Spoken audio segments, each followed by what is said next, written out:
कमाने आए थे और अपने अपनों के शव लेकर के गए हैं। जब ये जानकारी हो गई कि कुछ लोगों की जान चली गई, लाशें हैं जो मोर्चरी में पड़ी हैं, अस्पताल में पड़ी हैं, उसके बाद सोचिए सरकार क्या कर रही है। अपने सरकारी हेलीकॉप्टर में फूल भर करके फूलों को डालने का काम किया। सोचिए, ये आपका महाकुंभ का आयोजन था और हर बात को छिपाने के लिए कि जो लोग दिल्ली में मेट्रो बना रहे हैं वो बनारस में मेट्रो क्यों नहीं बना पा रहे। महाकुंभ की जो तैयारी हुई, जो हम लोगों ने जाना वहां पर, महाकुंभ न केवल 144 साल के लिए ये कहा गया, बल्कि ये भी कहा गया कि पहली बार धरती पर इस तरह का डिजिटल और जो आधुनिक चीजें हैं, टेक्नोलॉजी, उसका इस्तेमाल कर करके महाकुंभ होने जा रहा है। सीसीटीवी, ड्रोन, लाइव स्ट्रीमिंग के आधार पर जिनका दावा था कि वो डिजिटल कुंभ करा रहे हैं, वो मृतकों की डिजिट नहीं दे पा रहे हैं।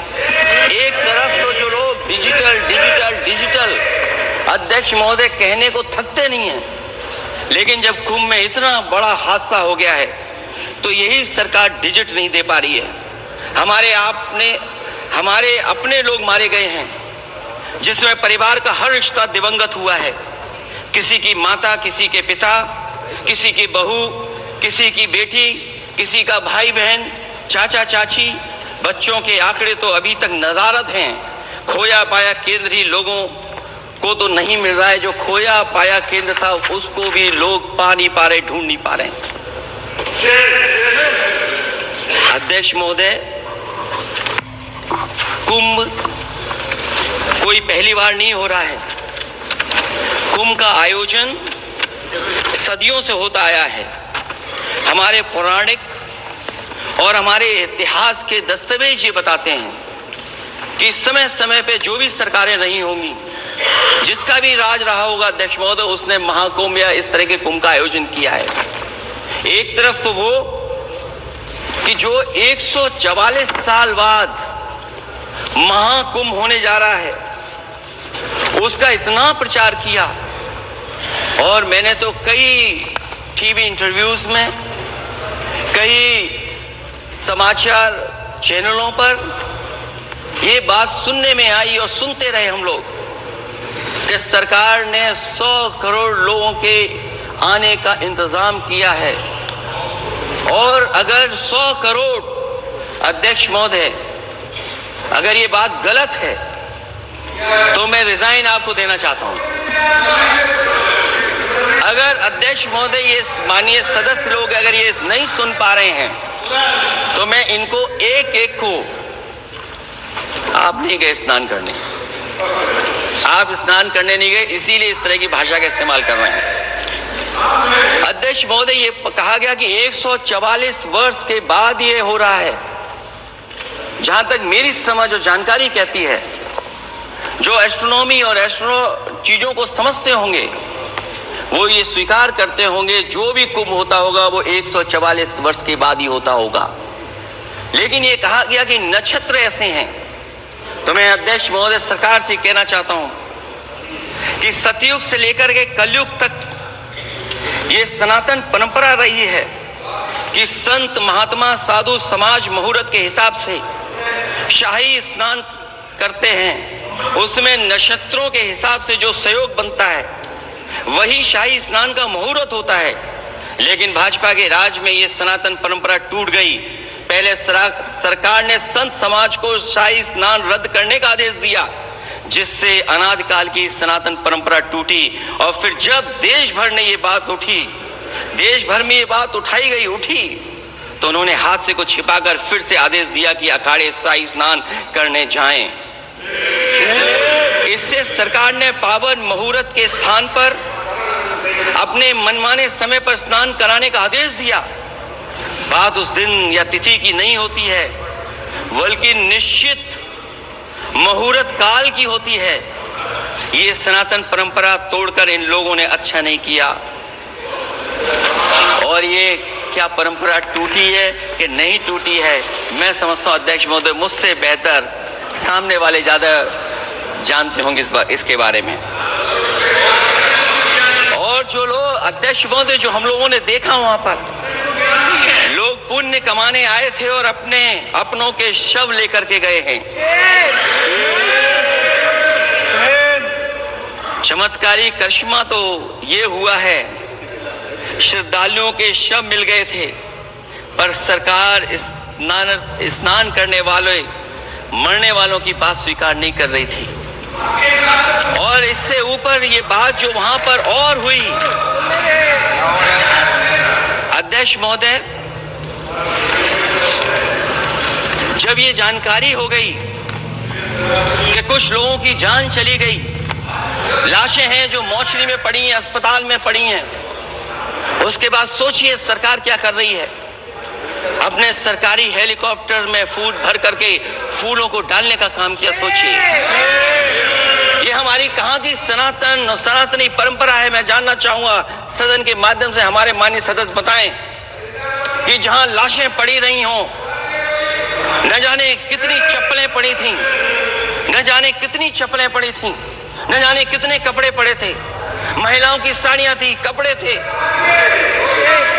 लेकिन उनको कैसे उठाया गया? उन सबको उठाया गया जेसीबी मशीन से, ट्रैक्टर की ट्रॉली से। उनसे उठा करके कहां फेंका कोई नहीं जानता, लेकिन जब उनको लगा कि वहां से बदबू आ रही है, तो यही सरकार के लोग छिपाने लगे हैं। यही आपका महाकुंभ का आयोजन था, और हर बात को छिपाने के लिए न केवल ये लोग मीडिया का सहारा ले रहे हैं, मीडिया का सहारा लेते लेते सुनने में आया है कुछ दबाव और कुछ स्वीटनर भी दिए जा रहे हैं जिससे उनकी खबरें बाहर ना आ जाए। और अगर अध्यक्ष मोदी ये बात सब गलत है मेरी, अगर ये बात सब गलत मैं कह रहा हूं, तो अभी तो नेता सदन को भी भाषण देना है। और मैं ये बात और कहना चाहता हूं, आप अपनी तरफ से जानकारी कर लीजिएगा। हमारे उत्तर प्रदेश के मुख्यमंत्री जी ने शोक नहीं प्रकट किया था। जब देश की राष्ट्रपति और प्रधानमंत्री जी ने शोक प्रकट किया, उसके बाद 17 घंटे बाद सरकार ने स्वीकार किया। अध्यक्ष मोदी, ये वो लोग हैं जो आज भी कोई सच्चाई स्वीकार नहीं कर सकते। इनका रास्ता क्या है मैं नहीं जानता हूं, कहां ले जाना चाहते हैं, लेकिन जब तो मैंने राष्ट्रपति जी के अभिभाषण में सुना कि यहां पर मेट्रो की जो दूरी है वो दुगनी कर दी गई है, पटरी दुगनी कर दी गई है, एक्सपेंशन हो गया है इतना। अध्यक्ष महोदय, मैं स्वीकार करता हूं दिल्ली का चुनाव है, एक्सपेंशन की बात करेंगे, लेकिन कभी आपने क्यूटो का नाम सुना है? आपने वेनिस का नाम सुना है? मैं अध्यक्ष महोदय आपके माध्यम से, जिसको क्यूटो बनाने के लिए सपना देखा गया था, 10 साल पूरे हो गए हैं, अभी तक वहां पर मेट्रो की शुरुआत नहीं कर पाए। और अध्यक्ष महोदय, मैं ये बात इसलिए कह रहा हूं, अध्यक्ष महोदय, मैं इसलिए बात कह रहा हूं कि जिस समय समाजवादी सरकार थी, जितनी भी मेट्रो आज यूपी में चल रही हैं, सब की सब समाजवादियों की देन है, एक भी आपकी देन नहीं है। और इस समय पर मैं याद करना चाहता हूं, उस समय देश के प्रधानमंत्री मनमोहन सिंह जी को जब मैं पहली बार मुख्यमंत्री बनकर के उनसे मिलने गया था, मैं बहुत सारे उनके काम उत्तर प्रदेश के लेकर के गया था। आज वो हमारे बीच नहीं हैं, लेकिन कम से कम उन्हें इसी बात से याद कर रहे हैं, जो मैंने काम उस समय दिए थे, एक एक काम उस समय के प्रधानमंत्री जी ने मेरा पूरा कर करके, और उसका परिणाम ये हुआ है अध्यक्ष महोदय, और उसका परिणाम ये हुआ है कि आज उत्तर प्रदेश में जितनी भी मेट्रो चल रही हैं, चाहे वो लखनऊ की हो, कानपुर की हो, आगरा की हो, नोएडा की हो, ग्रेटर नोएडा को जोड़ रही हो, दिल्ली को जोड़ रही हो। और अध्यक्ष महोदय, जिस समय उद्घाटन हुआ था दिल्ली से नोएडा को जोड़ने वाली मेट्रो का, उस समय देश के प्रधानमंत्री एक विदेश के बहुत बड़े उनके साथ बैठ करके गए थे उद्घाटन करने। वो अगर किसी ने काम किया था पूरा, तो नोएडा अथॉरिटी और समाजवादी सरकार ने, उसमें आपकी देन कोई नहीं थी। ये बात मैं मेट्रो की इसलिए कर रहा हूं कि जो लोग दिल्ली में मेट्रो बना रहे हैं, वो बनारस में मेट्रो क्यों नहीं बना पा रहे हैं? और दिल्ली का विकास अपने आप हो जाएगा, बस ये जो भारतीय जनता पार्टी की दिल्ली वाली सरकार है वो हस्तक्षेप करना बंद कर दे। अध्यक्ष महोदय, रिवर लिंकिंग का कार्यक्रम कुछ दिन पहले गरीबों को क्या सरकार मदद कर रही है, पार्टी का डिजाइन नहीं था। और इनका डिजाइन होता तो उत्तर प्रदेश में कोई नया हाईवे ऐसा बना करके दिख, इसके मुख्यमंत्री शामिल थे, लेकिन जब उद्घाटन हुआ है तो दोनों के प्रदेश के मुख्यमंत्री वहां से गायब थे। और वो कारण अगर जानना चाहोगे तो वो कारण भी बता दूंगा अगर आप कहोगे तो। जहां इंटरलिंकिंग हो रही रिवर की, ये अच्छी योजना है। 40,000 करोड़ रुपए आप खर्च करने जा रहे हैं। लाखों लाख जमीन उत्तर प्रदेश और मध्य प्रदेश की सिंचाई के लिए शामिल हो जाएगी, लोगों को पीने का पानी मिलेगा। लेकिन जिनकी जमीन जाएगी, उन किसानों को, गरीबों को क्या सरकार मदद कर रही है? कांग्रेस पार्टी के भी कुछ विचार हैं, हमारे भारतीय जनता पार्टी के लोगों के भी विचार हैं। सच्चाई ये सदन और ये देश भी जानता है, एक समय पर हम लोगों ने बहुत लाखों लाख किलोमीटर की जमीन, लाखों लाख एकड़ की जमीन हम लोगों ने खोई, और अब उसी रास्ते पर भारतीय जनता पार्टी चल रही है। अध्यक्ष महोदय, सवाल यह है, जमीन खोने के साथ साथ भारतीय जनता पार्टी स्वीकार नहीं कर रही है कि जमीन चीन ने कब्जा की है। और ये बात अगर हम लोग कह रहे हैं तो जो अखबारों में खबरें निकलती हैं, टीवी पे कभी कभी खबरें आती हैं, अध्यक्ष महोदय सरकार को कहिए कि ऐसे चैनल, ऐसे अखबारों पे FIR लिखा कर उन्हें जेल भेज दो। क्योंकि कुंभ की जो खबर चलाना चाहते थे, कुंभ की जो खबर देना चाहते थे, उन कुछ साथियों पे आपने FIR लिखा दी है। अगर कुंभ पर सच्ची खबर दिखाने वालों पे आप FIR लिखा सकते हैं, तो फिर चीन की खबर, जो खबर चला रहे हैं, उस पर भी आपको FIR लिखानी चाहिए। दूसरा, हमारा एक जाति जनगणना का मसला बहुत पुराना है, ये कोई नया नहीं है। आरक्षण के सवाल पर इस देश में दक्षिण भारत से लेकर के उत्तर भारत में और देश में जगह जगह पर बहुत सारे नेता ऐसे रहे जो आज हमारे बीच नहीं हैं, जिनकी वजह से हम आज उस आंदोलन को आगे ले जा रहे हैं। बाबा साहब भीमराव अम्बेडकर जी का जो संविधान है, उसके तहत जो हमें हक अधिकार मिले, आरक्षण की व्यवस्था है, उस व्यवस्था को और मजबूत बनाने के लिए जाति जनगणना होना चाहिए। उसके पक्ष में अब तो कांग्रेस पार्टी भी है। एक समय था जब कांग्रेस पार्टी उस पक्ष में नहीं थी। और अध्यक्ष महोदय, मैं बड़ी जिम्मेदारी के साथ कहना चाहता हूं, अगर उसी समय कांग्रेस पार्टी भी पक्ष में होती तो आज हमें आपके सामने खड़ा नहीं होना पता, मांगना नहीं पड़ता जाति जनगणना। लेकिन अध्यक्ष महोदय, मैं अपने कांग्रेस पार्टी के साथियों से भी कहना चाहूंगा, अध्यक्ष महोदय, मैं कांग्रेस पार्टी के साथियों से भी कहना चाहता हूं, हम आपके साथी हैं और इस मुद्दे पे तो हम आपके साथ और आपके आगे भी चल करके आपका साथ दे देंगे। अब जाति जनगणना को कोई नहीं रोक सकता है। एक दिन ऐसा आएगा अध्यक्ष महोदय, एक दिन ऐसा आएगा, कोई टकरार नहीं है, आपके इंजन जैसे नहीं है, आपका एक इंजन।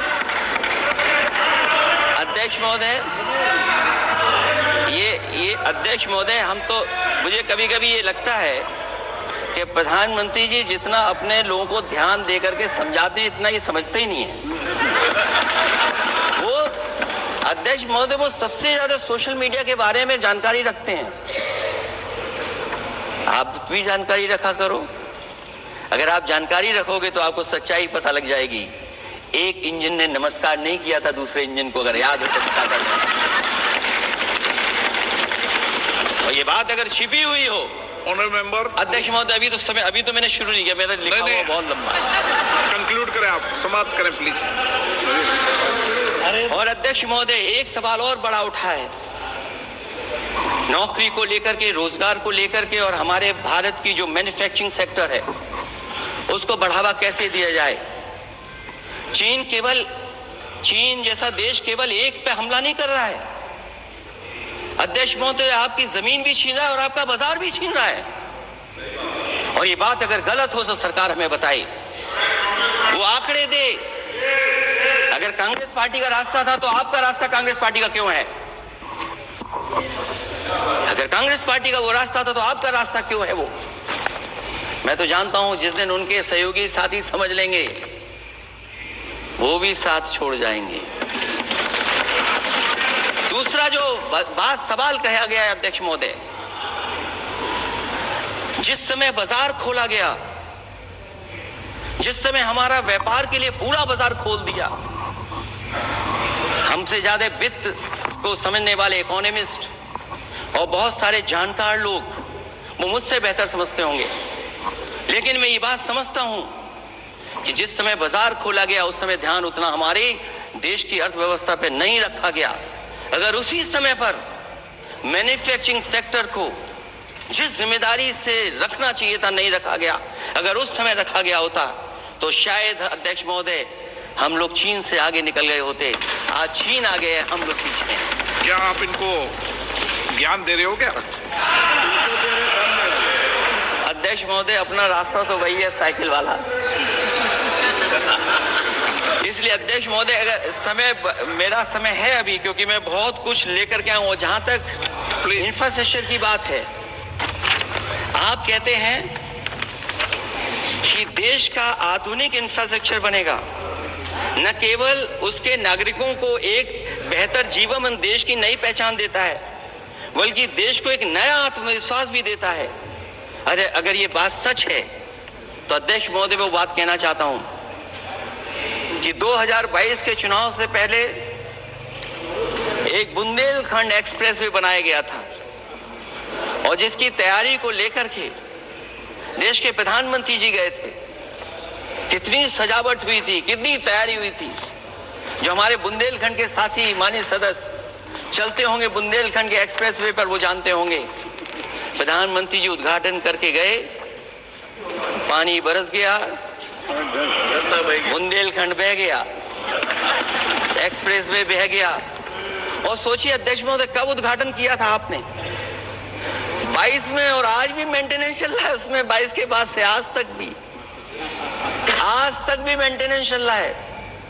और कहीं अगर आपने जो गाड़ियां बाजार में ला दी हैं, जो बाजार में आजकल अध्यक्ष महोदय जो गाड़ियां आ गई हैं, अगर वो कहीं अपनी रफ्तार से चलेंगी तो या तो पेट दर्द होगा या कमर का दर्द होगा, दोनों में से एक के लिए तो इलाज जाना ही पड़ेगा। और वो कितने हजार करोड़ का बना? 14,000 करोड़ का। इसी तरह गोरखपुर लिंक एक्सप्रेसवे यूपी में 91 किलोमीटर, जो हमारे रोड की जानकारी रखते होंगे, NHAI की जानकारी रखते होंगे, वो जानते होंगे कि गोरखपुर लिंक जो 2022 में शुरू हो जाना चाहिए था वो अभी तक शुरू नहीं हो पाया। वो 91 किलोमीटर का 7,283 करोड़ का बन रहा है। जो पूर्वांचल एक्सप्रेस वे कभी समाजवादी सरकार ने उसको डिजाइन किया, उसको सब कुछ आगे बढ़ाया, वो 340 किलोमीटर का 22,000 करोड़ के लगभग का बना है। लेकिन जहां तक मैं बना करके छोड़ गया वहां से आगे नहीं बढ़ा। और अगर वो बढ़ गया होता तो बिहार और बंगाल के लोगों के लिए बहुत रास्ता आसान हो जाता। इसी तरह एक गंगा एक्सप्रेस वे बन रहा है, जिसके बारे में सरकार ने ये कहा कि हम कुंभ से पहले शुरू कर देंगे, कुंभ से पहले गंगा एक्सप्रेस वे शुरू हो जाएगा। अध्यक्ष महोदय वो नहीं शुरू हो पाया। मुझे लगता है जिस रफ्तार से वो काम हो रहा है, अगला जब अर्ध कुंभ आएगा तब तक ही बन पाएगा वो। ये बातें मैं इसलिए बोल रहा हूं अध्यक्ष महोदय क्योंकि यूपी को बिहार को दे दिया, हमें कोई तकलीफ नहीं है। बिहार भी तरक्की करे, हम भी साथ देंगे बिहार का, कोई तकलीफ नहीं है। लेकिन यूपी में अगर कोई भी एक भारत सरकार के NHAI का एक्सप्रेस वे आया हो तो बता दे। एक भी कोई एक्सप्रेस वे दिया हो तब जब देश के प्रधानमंत्री को दो बार और नहीं तीसरी बार भी मौका दिया उत्तर प्रदेश ने। मैं अध्यक्ष महोदय आपका इशारा समझ रहा हूं, बाकी अध्यक्ष महोदय भाषण में अब बजट पे पढ़ दूंगा।